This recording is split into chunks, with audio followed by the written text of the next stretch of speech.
academicians, welcome to BM Academia। आज हम class 12 geography की बुक है फंडामेंटल्स ऑफ ह्यूमन जोग्राफी, उसका चैप्टर नंबर 5 करने वाला है, दैट इज सेकेंडरी एक्टिविटीज़। अब उसका हमने पहले क्या पढ़ा था, प्राइमरी एक्टिविटीज़ के बारे में पढ़ा था। अगर आपने उसका वीडियो नहीं देखा है तो डिस्क्रिप्शन में प्लेलिस्ट का लिंक है, वहाँ पे जाकर देख सकते हो। पर उसका आप समझ लेना, उसके बाद ही ये चैप्टर समझ में आएगा। तो हम समझते हैं सेकेंडरी एक्टिविटीज़ क्या होती है। तो सेकेंडरी एक्टिविटीज़ को समझना बहुत ज़्यादा इंपॉर्टेंट है। सबसे पहले टाइटल समझा करो, उसके बाद चैप्टर अपने आप समझ में आ जाता है। पहले आप इकोनॉमिकल एक्टिविटीज़ की बात करोगे ना, तो उसके अंदर प्राइमरी आती है, सेकेंडरी आती है, टर्शियरी एंड क्वाटरनरी आती है। अब इस सब के अंदर क्या होता है कि हम रिसोर्सेज को यूटिलाइज कर रहे हैं और उससे हमें कुछ मिल रहा है जो हमारे सर्वाइवल के लिए नेसेसरी है। अब सेकेंडरी एक्टिविटीज़ क्या होती है, मैं आपको एग्जांपल दिया था मैंने प्राइमरी एक्टिविटीज़ के बारे में भी, कि मैंने वीट बनाया। अब वीट को मैंने गेहूं को बना दिया, अब उसको मैं फैक्ट्री के अंदर ढाल लूँ, फैक्ट्री के अंदर वो वीट से क्या बन रहा है, बिस्किट बन रहा है, तो वो क्या हो जाएगी, सेकेंडरी एक्टिविटी का पार्ट हो जाएगी। अब मैं वीट, सपोज मेरे पास 100 ग्राम 100 रुपये का वीट था, अब मैंने उसको बिस्किट बनाया, तो मेरा कितना बना, 200 रुपये का जो है ना वीट, वो 200 रुपये के बिस्किट बन गए। तो मेरी वैल्यू एडिशन हुई, 100 रुपये की वैल्यू एडिशन हुई ना। तो सेकेंडरी एक्टिविटीज़ यही क्या करती है, वो वैल्यू ऐड करती है नेचुरल रिसोर्सेज को उनको ट्रांसफॉर्म करने के बाद में, ठीक है, प्रोडक्ट्स के अंदर ट्रांसफॉर्म करती है, रिसोर्सेज को प्रोडक्ट्स के अंदर ट्रांसफॉर्म करती है, उससे क्या होती है, वैल्यू ऐड होती है, और वही क्या बनती है, सेकेंडरी एक्टिविटी का पार्ट बन जाती है। आपको बहुत सारे एग्जाम्पल मिल जाएंगे, जैसे कॉटन को मैं यार्न के अंदर कन्वर्ट करूँगी, फिर क्लोथ्स बनाऊंगी, वैल्यू ऐड हुई। आयरन ओर को मैं स्टील के अंदर कन्वर्ट करूंगी और मशीन्स बनाऊंगी, वैल्यू ऐड हुई। तो इसके अंदर क्या होता है, मैन्युफैक्चरिंग करते हैं हम, प्रोसेसिंग करते हैं और कंस्ट्रक्शन करते हैं इंडस्ट्रीज़ का। अब ये इंडस्ट्रीज़ क्या होती है हम उसको भी समझेंगे इस चैप्टर के अंदर। मैन्युफैक्चरिंग क्या होती है उसको भी हम इस चैप्टर के अंदर समझेंगे। तो चलिए शुरू करते हैं।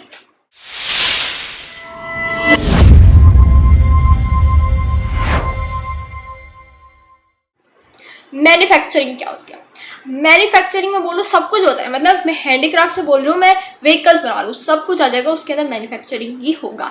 मैं फोर्स का अप्लाई करूँ, ध्यान रखना कॉमन फीचर्स क्या है, मैं फोर्स का अप्लाई करूँगी, मास प्रोडक्शन होगा, ठीक है, लेबर स्पेशलाइज्ड होगा, ठीक है, मॉडर्न भी हो सकता है, प्रिमिटिव भी हो सकता है। ज़्यादातर जो कंट्रीज जो डेवलप नहीं है वो अभी भी प्रिमिटिव ही मेथड यूज़ करती है। और इसके अंदर आप देखोगे जो कॉम्प्लिकेटेड इंडस्ट्रीज एक्टिविटीज़ को उसके अंदर एम्फोसिस नहीं किया गया है। ज़्यादातर एम्फोसिस क्या है कि जहाँ पे कॉम्प्लिकेशन ज़्यादा नहीं हो। डेवलपिंग नेशंस के अंदर, डेवलप नेशन के अंदर कॉम्प्लिकेटेड इंडस्ट्रीज होती है, डेवलपिंग के अंदर ज़्यादा कॉम्प्लिकेटेड इंडस्ट्रीज नहीं होती। अब मैं इसको क्लासीफाई कैसे करूँगी, कैरेक्टरिस्टिक्स क्या होगी। अब एक होती है कि स्मॉल स्केल होगी, यानी नॉर्मल से होगी, क्राफ्ट वाली बना दो। एक होती है कि मैं लार्ज स्केल करूँगी, तो उसको कैरेक्टरिस्टिक्स क्या होगी वो ध्यान रखना बहुत ज़्यादा इंपॉर्टेंट है। सबसे पहले क्या होगी कि मैं स्पेशलाइजेशन होगा स्किल का, कि कैसे मेथड हो रही है उसका स्पेशलाइजेशन होगा। अब मैं बोलूँ क्राफ्ट बना दूँ, यानी मैं छोटे छोटे क्राफ्ट बना दूँ, तो जहाँ पर मैं कब बनाऊँगी, जब मेरे पास कोई ऑर्डर आएगा। बहुत आप देखोगे इंस्टाग्राम या यूट्यूब पर बोलते हैं कि आप ऑर्डर प्लेस करो, हम आपको आपकी क्राफ्ट बना कर देंगे। तो अगर मेरे पास ऑर्डर आया तो मैं बनाऊँगी, तो मेरी कॉस्ट ज़्यादा होगी।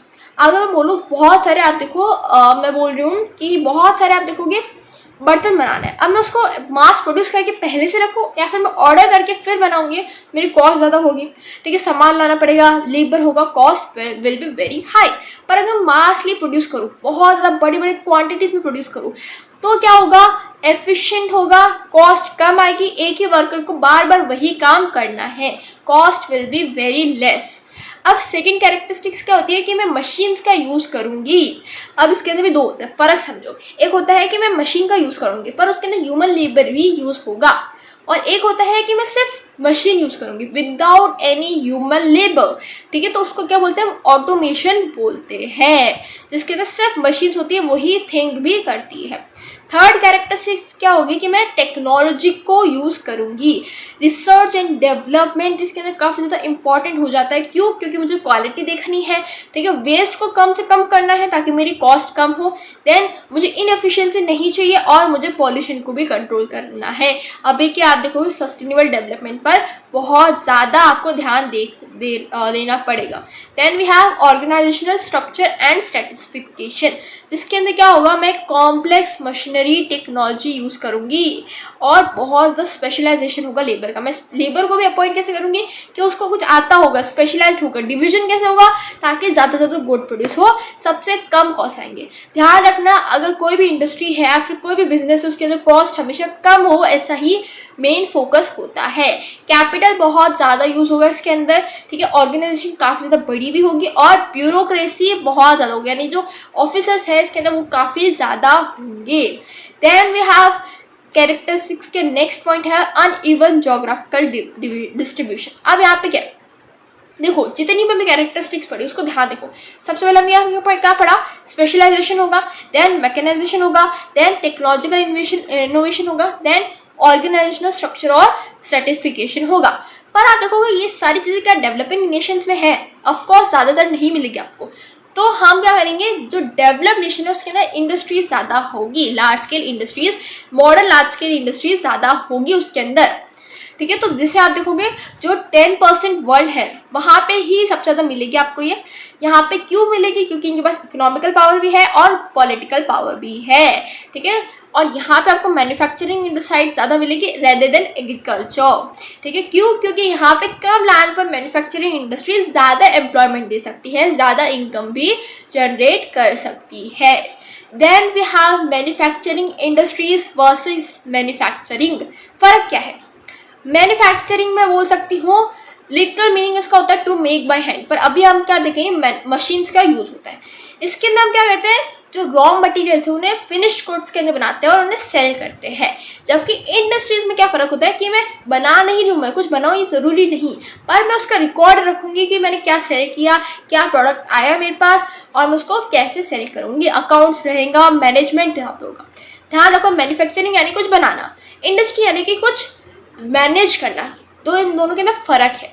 अब अगर मैं बोलूँ कि इंडस्ट्री जिसके अंदर बन भी रहा है और मैन्युफैक्चर भी हो रहा है और क्या हो रहा है, अकाउंट्स भी रखे जा रहे हैं, तो उसको हम क्या बोलते हैं, मैन्युफैक्चरिंग इंडस्ट्री बोलते हैं। बहुत सारी जगहों पर आप देखोगे कुछ बन नहीं रहा, सिर्फ अकाउंट्स रखे जा रहे हैं, जैसे इंटरटेनमेंट इंडस्ट्री होगी, टूरिज्म इंडस्ट्री होगी, तो वो क्या होती है, सिर्फ इंडस्ट्री होती है, मैन्युफैक्चरिंग नहीं होती, ठीक है। स्टील इंडस्ट्री और केमिकल इंडस्ट्री को हम क्या बोलते हैं, फैक्ट्री बेस्ड मैन्युफैक्चरिंग का पार्ट होती है, यानी कि मैन्युफैक्चरिंग होगी और उसके अंदर फैक्ट्री का यूज़ किया जाएगा।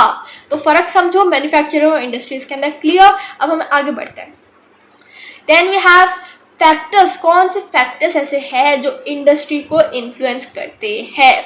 आप देखोगे सबसे पहले आप ध्यान रखो, आप अपनी इंडस्ट्रीज़ खड़ी करो तो सबसे पहले आप क्या सोचोगे, मैं सोचूंगा यार मेरे पास मार्केट की एक्सेस तो हो कि मैं मार्केट के अंदर सेल कर सकूं, मेरी कॉस्ट कम होनी चाहिए, क्यों तो फिर ट्रांसपोर्टेशन अच्छा होना चाहिए, और मैं उसको बनाऊंगी तो मुझे लेबर तो चाहिए होगा, लेबर की सप्लाई भी होनी चाहिए, रॉ मटेरियल्स भी मिलने चाहिए मुझे, और मेरे पास पावर जनरेशन के लिए भी कुछ होना चाहिए, पावर भी तो चाहिए होगी।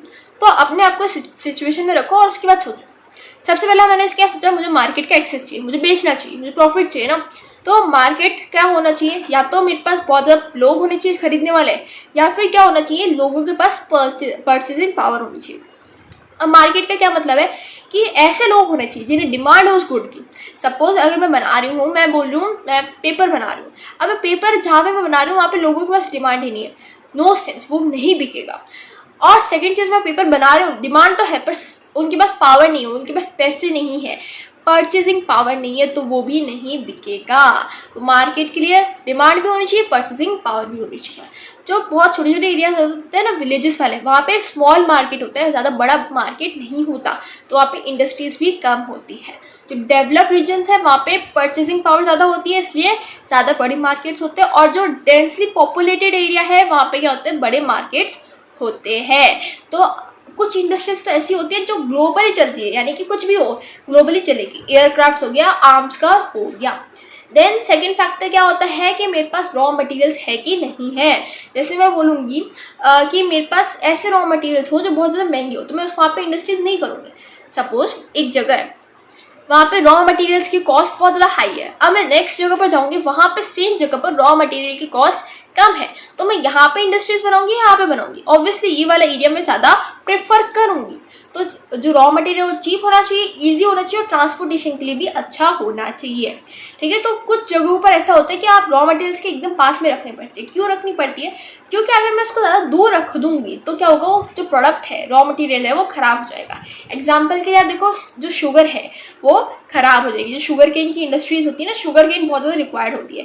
ठीक है, जो सीमेंट होती है उसके अंदर भी ऐसे रॉ मटेरियल्स चाहिए होते हैं। तो इसको हम क्या बोलते हैं, वेट लूजिंग इंडस्ट्री। इसके अंदर पेरिशेबल मटेरियल्स होते हैं जिन्हें उनके पास में भी रखना पड़ता है। ठीक है, जैसे आप देखोगे एग्रीकल्चर जो इंडस्ट्रीज होती है उनको जो फार्म से उसके पास में ही रखा जाता है। Then we have third factor, that is access to labour market. अब मुझे लेबर भी तो चाहिए, काम कर रही हूँ तो इंडस्ट्री बना रही हूँ तो उसके अंदर वर्कर्स भी तो होने चाहिए। तो इसके लिए क्या चाहिए, मुझे स्किल्ड लेबर चाहिए। लेबर की डिपेंडेंसी भी होगी मेरे पास। अब भले ही मैं बोलूँ कितना ही भले मैकेनाइजेशन कर लो, कितना ही मशीन्स ला दो, पर क्या मेरे लेबर की डिमांड पूरी तरह खत्म हो जाएगी? ऑब्वियसली नहीं होगी। हम आने वाले टाइम में भले ही हो, पर अभी एट प्रेजेंट नहीं है, तो मुझे क्या करना होगा, लेबर पर थोड़ा बहुत तो डिपेंडेंट होना ही पड़ेगा। तो इम्पॉर्टेंट हो जाती है कि मुझे वहाँ पे लेबर तो मिलना ही चाहिए। Then we have energy sources जो हमारे एनर्जी होते हैं। इंडस्ट्रीज ऐसा तो नहीं है कि हवा में चल जाएगी, हवा से चल जाएगी, हवा से बहुत कम एनर्जी प्रोड्यूस होती है। तो क्या इंडस्ट्री सिर्फ हवा से चल सकती है? Obviously not. मुझे और भी रिसोर्सेज चाहिए एनर्जी के लिए। उसकी मशीन्स कैसे काम करेंगे, इलेक्ट्रिसिटी कैसे होगी, तो उसके लिए क्या चाहिए, मुझे जो एनर्जी है वो चाहिए। जो इंडस्ट्रीज जिनके पास एनर्जी की रिक्वायरमेंट बहुत ज़्यादा होती है वो एनर्जी सोर्सेज के पास में ही रहते हैं। पहले क्या था, कोल यूज़ होता था, अब क्या होते हैं, हाइड्रो इलेक्ट्रिसिटी या फिर जो पेट्रोलियम है वो सबसे ज़्यादा यूज़ होता है। अब फिफ्थ रिक्वायरमेंट क्या है कि मुझे ट्रांसपोर्टेशन भी तो होना चाहिए मेरे पास। कि ऐसे तो है नहीं कि मैं एक जंगल में इंडस्ट्री खड़ी कर लूँ क्योंकि मुझे रॉ मटेरियल मिल रहा है और मेरे पास ट्रांसपोर्टेशन है ही नहीं, पता चला कि ट्रांसपोर्टेशन के कॉस्ट में मर गए हम। तो ट्रांसपोर्टेशन भी बहुत ज़्यादा नेसेसरी होता है। जो रॉ मटेरियल है उसके अंदर क्या है ना, फैक्ट्री तक पहुंचाने के लिए, और जो फैक्ट्री से हमें फिनिश्ड गुड मिल रहा है उसको मार्केट तक पहुंचाने के लिए ट्रांसपोर्टेशन बहुत ज़्यादा इंपॉर्टेंट रहता है। अब देखो कि जो वेस्ट कंट्रीज है वहाँ पे आपको ट्रांसपोर्टेशन सबसे ज़्यादा मिलेगा, अच्छा रोड्स अच्छी मिलेगी, तो वहाँ पे इंडस्ट्रीज सबसे ज़्यादा है। ठीक है, मॉडर्न इंडस्ट्री के अंदर ट्रांसपोर्टेशन के साथ साथ कम्युनिकेशन भी रिक्वायरमेंट होता है। क्यों कम्युनिकेशन? क्योंकि हमें इंफॉर्मेशन को एक्सचेंज करना होता है और मैनेजमेंट के लिए। अब हम यहाँ पे आपको समझ में आ गया होगा कि transportation is a vital factor industry की कैसी लोकेशन होगी उसको इन्फ्लुएंस करने के लिए। Then we have government policy. Government policy क्या होती है कि मैं गवर्नमेंट कैसे इंडस्ट्रीज़ को कर रही है। अब मैं सपोज गवर्नमेंट कुछ बोल रही है कि मैं आप है ना यहाँ पे इंडस्ट्रीज़ करो तो आपको सब्सिडी मिलेगी, तो वहाँ पे थोड़ी ज़्यादा इंडस्ट्रीज आ जाएगी क्योंकि उनकी कॉस्ट कम हो रही है। टारगेट एरिया के अंदर गवर्नमेंट पॉलिसीज़ भी बनाती हैं। देन वी हैव जो इंडस्ट्रीज जो लिंकेजेस है, यानी सपोज ये एक एरिया है, यहाँ पे आपको एक इंडस्ट्री, ये दूसरी, तीसरी, चौथी, पांचों एक तरह की इंडस्ट्रीज है। आप यहाँ पे आप इंडस्ट्री बनाओगे, क्यों बनाओगे यहाँ पे इंडस्ट्री? क्योंकि ट्रांसपोर्टेशन की आ रही है, तो आप साथ में करोगे तो ट्रांसपोर्टेशन की कॉस्ट कम हो जाएगी, यानी ट्रांसपोर्टेशन की गाड़ी पहले से आ रही है तो वहाँ पे आपको ईजिली आपको सारे जो मटेरियल्स है वो भी मिल जाएंगे। एक लीडर इंडस्ट्री के पास में बहुत सारी इंडस्ट्रीज खड़ी हो सकती है। इसको हम क्या बोलते हैं, अग्लोमरेटेड इकोनॉमीज। ठीक है, जिसके अंदर आप ये बहुत ज़्यादा हेल्प करती है। अब ये सारे फैक्टर्स इंडस्ट्री के लोकेशन को डिटरमाइन करते हैं except for this one industry. ये कौन सी इंडस्ट्री है?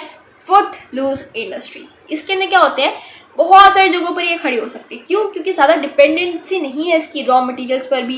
लेकिन जो भी इसको चाहिए होता है वो पास में मिल जाता है, हर जगह मिल जाता है। प्रोड्यूस भी इसके अंदर क्या होता है, स्मॉल क्वांटिटी में होता है और लेबर फोर्स भी ज़्यादा नहीं होती इसके अंदर।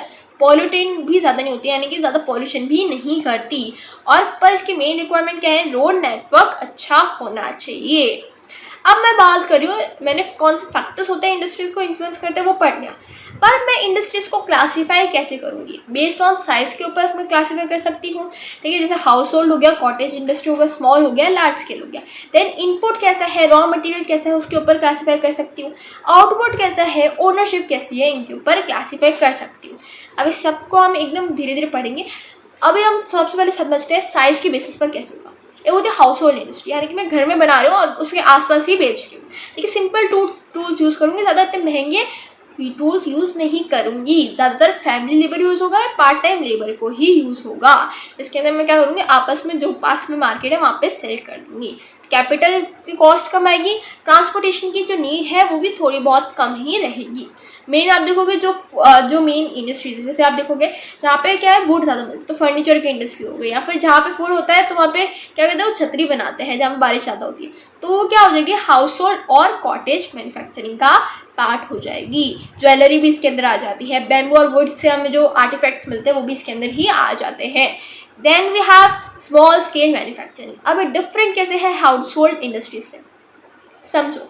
हाउस होल्ड इंडस्ट्री यानी मैं घर पे बना रही हूँ, स्मॉल स्केल इंडस्ट्री मैं घर पे नहीं बनाती हूँ, हालांकि मैं रॉ मटेरियल पर डिपेंड करती हूँ जो लोकली मिल रहा है, सिंपल पावर चाहिए मुझे, जो सेमी स्केल लेबर है उसकी रिक्वायरमेंट है, पर मैं घर पे नहीं बना रही हूँ, थोड़ा सा ज़्यादा प्रोड्यूस हो रहा है। एम्प्लॉयमेंट ही सबसे ज़्यादा रेज करती है, क्यों? क्योंकि लोकली आप देखोगे एम्प्लॉयमेंट होता है और परचेजिंग पावर है लोगों की वो भी बढ़ती है। कहाँ कॉमन है? जहाँ पे क्या है एम्प्लॉयमेंट की प्रॉब्लम आती है, अनएम्प्लॉयमेंट बहुत ज़्यादा है, जैसे इंडिया, चाइना, इंडोनेशिया, ब्राज़ील जहाँ पे पॉपुलेशन बहुत ज़्यादा है। Then we have large scale manufacturing जिसके अंदर बहुत ज़्यादा बड़ा मार्केट चाहिए, ठीक है, रॉ मटेरियल्स अलग अलग तरह के चाहिए, एनर्जी बहुत ज़्यादा चाहिए, स्किल बहुत ज़्यादा होनी चाहिए लेबर के अंदर, टेक्नोलॉजी बहुत ज़्यादा होनी चाहिए, प्रोडक्शन अच्छा होना चाहिए, कैपिटल अच्छा चाहिए इसके अंदर, ये सारी चीज़ें चाहिए होती है। कहाँ होगी? डेवलपिंग एरियाज में होगी, UK, north eastern USA, Europe. अब ये क्या हो रहा है धीरे धीरे पूरे ग्लोब के अंदर जा रही है। अब इसके अंदर भी दो टाइप्स आ जाते हैं, ट्रेडिशनल जो पहले डेवलपिंग एरियाज में अभी भी वहीं पे, एक होती है high technology large scale regions जो अलग अलग एरियाज में स्प्रेड हो रही है। Then we have industries based on the output, based on the input. Input कैसा है? अगर मैं एग्रीकल्चर का सामान ले रही हूँ तो मैं एग्रो बेस्ड इंडस्ट्रीज हो जाएगी जिसके अंदर फूड प्रोसेसिंग आ जाएगा, शुगर वाला आ जाएगा, जो फ्रूट जूसेस है वो आ जाएगी, जो बेवरेजेस है जो टी और कॉफ़ी की इंडस्ट्रीज है वो आ जाएगी, स्पाइसेस की आ जाएगी, जो टेक्सटाइल इंडस्ट्री है वो भी आ जाएगी इसके अंदर। इसके अंदर आप देखोगे फूड को है ना कैन के अंदर डाला जाता है, क्रीम बनाई जाती है, फूड प्रोसेसिंग होती है, बहुत सारी चीज़ें होती है, ड्राई कर लिया जाता है, फिर उसको फर्मेंट किया जाता है, बहुत सारी चीज़ें होती है और बहुत पहले से भी होती जा रही है, अभी भी होती है। अब इसका मेन जो चीज़ आते हैं वो होता है एग्री बिजनेस, जिसके अंदर बहुत सारे बड़े बड़े इंडस्ट्रियलिस्ट वो क्या करते हैं, उनका कोई रिलेशन नहीं है एग्रीकल्चर से, वो एग्रीकल्चर के जो बड़े बड़े फार्म्स होते हैं उसका इन्वेस्ट करते हैं, उन्हें फाइनेंस करते हैं, ठीक है, ताकि उन्हें भी थोड़ा बेनिफिट मिल जाए। वो खुद कुछ नहीं कर रहे, वो एग्रीकल्चर से खुद रिलेटेड नहीं है, बस उन्हें फाइनेंस कर रहे हैं, ठीक है। अब ये जो इंडस्ट्री इसके अंदर मेन फीचर क्या होगा, मशीन ज़्यादा यूज़ होगी, केमिकल ज़्यादा यूज़ होंगे और स्ट्रक्चर अच्छा होगा इनका, जिसको हम क्या बोलते हैं एग्रो फैक्ट्रीज भी बोलते हैं। जो ये एग्री बिजनेस है ना उससे एग्रो फैक्ट्रीज भी बनती है। अब सेकंड बात करें मिनरल बेस्ड इंडस्ट्री, जिसको हम मिनरल्स को यूज़ करते हैं एज अ इनपुट या एज अ रॉ मटेरियल। अब इसके अंदर हम आने वाले चैप्टर में और भी पढ़ेंगे, ठीक है। हम जो बुक है मिनरल एंड एनर्जी रिसोर्सेज, ठीक है, जो चैप्टर 5 है नेक्स्ट बुक का, उसके अंदर ये बहुत ज़्यादा डिटेल में दे रखा है। Ferrous, non ferrous and metal, non metallic, ferrous यानी जो आयरन होता है उसके अंदर, नॉन फेरस जिसके अंदर आयरन नहीं होता, नॉन मेटेलिक जिसके अंदर जो है ना मेटल ज़्यादा यूज़ नहीं होते। ये सारी इंडस्ट्रीज किसके ऊपर डिपेंड करते हैं, वहाँ पे मिनरल्स कैसे है, रॉ मटेरियल कैसा है। Then we have chemical based industry जो केमिकल्स को यूज़ करती है, जैसे मिनरल ऑयल है उसको हम क्या करेंगे पेट्रोकेमिकल में यूज़ करेंगे, जो सॉल्ट हो गया, जो सल्फर हो गया, जो पोटेश होता है उसको भी हम यूज़ करते हैं। इनफैक्ट वुड से भी हमें जो मिलते हैं रॉ मटेरियल्स उसको हम यूज़ करते हैं जो कोल से मिल रहे हैं, और इससे क्या बनता है जो फाइबर से जो प्लास्टिक है वो सारी चीज़ें बनती है। Then we have forest based raw material using industries, यानी जो फॉरेस्ट के अंदर हमें रॉ मटेरियल्स मिल रहा है उन्हें यूज़ करिए, जैसे टिम्बर हो गया जिसको फर्नीचर बनाने के लिए यूज़ किया जा रहा है, वुड हो गया, बैम्बू हो गया, ग्रास हो गया, इन सबको जो यूज़ करते हैं। जो लैक की जो इंडस्ट्रीज हो गई वो सब किस में आ जाएगी, forest based raw material using industries के अंदर। Then we have animal based industries जो एनिमल के प्रोडक्ट्स को यूज़ करती है, जैसे जो लेदर हो गया उससे लेदर इंडस्ट्री बनती है, वुल से जो वुलन टेक्सटाइल्स है उसकी इंडस्ट्री बनती है। और आप देखोगे जो एनिमल की जो टस्क होते हैं जो तीत होते हैं वहाँ के, उनको हम बोलते हैं आइवरी, उससे क्या बनती है उनकी अलग ही इंडस्ट्रीज बनती है। Then industries based on the output कैसा है, जो प्रोडक्ट है वो कैसा है, इसके अंदर दो टाइप्स होते हैं। एग्जाम्पल लो, सबसे पहले एक आयरन की इंडस्ट्री है, आयरन की जो एक मशीन बना कर रखी, आप उसको दूसरी इंडस्ट्री यूज़ करिए तो उसके लिए तो क्या होगी बेसिक गुड होगी, तो उसको हम क्या बोलते हैं बेसिक इंडस्ट्रीज, ठीक है, जो बेसिक चीज़ें बना रही है जो दूसरी इंडस्ट्रीज यूज़ कर सकती है, ठीक है। अब मैं बोल रहा हूँ दूसरी इंडस्ट्री ने उस आयरन की मशीन को यूज़ करके क्या बनाया, बिस्किट बना दिया, ठीक है, तो ये क्या हो जाएगा कंज्यूमर के लिए डायरेक्टली बन रहा है, तो वो क्या हो जाएगी कंज्यूमर इंडस्ट्रीज हो जाएगी, जैसे ब्रेड हो गया, बिस्किट हो गया, राइटिंग टू पेपर हो गया, टेलीविजन हो गया, इसको हम नॉन बेसिक इंडस्ट्रीज भी बोलते हैं।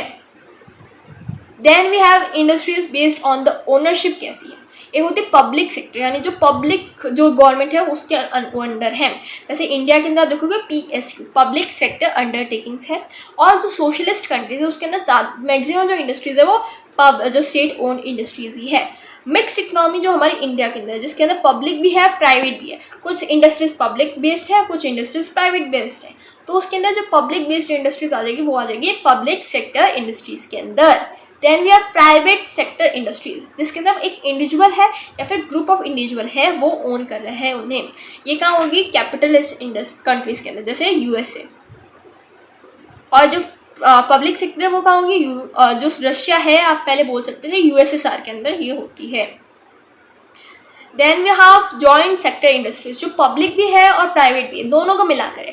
आप देखोगे बहुत सारे, जैसे मारुति है वो क्या है, पब्लिक भी है प्राइवेट भी है। जो जॉइंट स्टॉक कंपनीज है, यानी जो गवर्नमेंट भी ओन करते हैं उसका कुछ परसेंटेज, कुछ प्राइवेट ओनर्स भी ओन करते हैं। Then we have high technology industries, जिसको हम हाई टेक इंडस्ट्रीज भी बोलते हैं, जिसके अंदर क्या होता है, मैन्युफैक्चरिंग बहुत ज़्यादा होती है। किसके मेन इसके ऊपर कौन सी डिपेंडेंसी होती है, रिसर्च एंड डेवलपमेंट के ऊपर, जिसके अंदर साइंटिफिकली हम यूज़ करते हैं, इंजीनियरिंग प्रोडक्ट्स यूज़ करते हैं, और जो ऐसे वर्कर्स को हम एम्प्लॉय करते हैं जिनके पास क्या हो, दिमाग बहुत ज़्यादा हो, ठीक है, जो है ना बहुत ज़्यादा अच्छे से इंजीनियर्स हो या फिर जो अच्छे टेक्नोलॉजी यूज़ कर सके। इसको हम क्या बोलते हैं, वाइट कॉलर वर्कर्स बोलते हैं, जो इसके अंदर डोमिनेट करते हैं।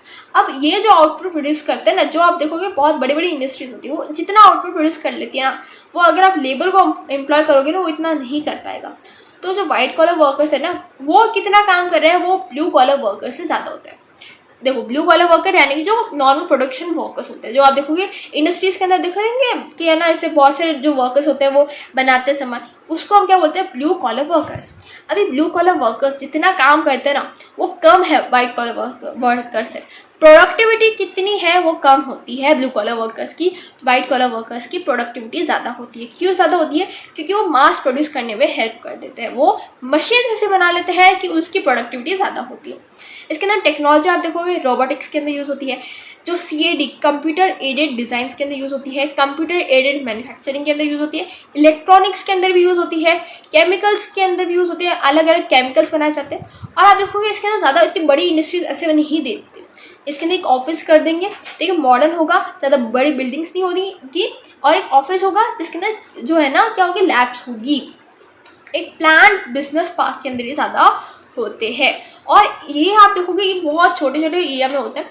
अब कई बार होता है ऐसे कि जहाँ पे बहुत सारी टेक्नोलॉजी बहुत ज़्यादा है, जैसे सिलिकॉन वैली एक एग्जांपल है, ठीक है, और एक होती है सिलिकॉन फॉरेस्ट, ये दोनों एक एग्जांपल है जहाँ पे क्या है, बहुत ज़्यादा ऐसे जो है ना टेक्नोलॉजी हब है, जहाँ पे बहुत सारे ऐसे ऑफिसेज है, बहुत सारे ऐसे इंडस्ट्रीज है जहाँ पे रिसर्च एंड डेवलपमेंट का काम होता है। इसको हम क्या बोलते हैं, जो एक बहुत सारा कंसंट्रेटेड, यानी एक ही जगह पर बहुत सारी इंडस्ट्रीज आपको मिल जाएगी, सेल्फ सस्टेन्ड है। इसको हम क्या बोलते हैं, टेक्नोपोलिस, बहुत ज़्यादा इंपॉर्टेंट है टेक्नोपोलिस। ये 1 मार्क के अंदर भी आता है, 2 मार्क के अंदर भी आ जाता है। इंडिया के अंदर भी टेक्नोपोलिस हो रही है, कहाँ हो रही है, बेंगलोर के अंदर आप देखो, नोएडा के अंदर देखो, बन रही है, अभी तक बनी नहीं है, but in the process it is going on. अब इसी के साथ हमारा चैप्टर कंप्लीट हो चुका है, पर अगर आपको इसके नोट्स चाहिए please join our Telegram channel, the link is in description box. Don't forget to like, share and subscribe the channel. मिलते हैं नेक्स्ट वीडियो में, तब तक के लिए बाय बाय एकेडमिशियंस।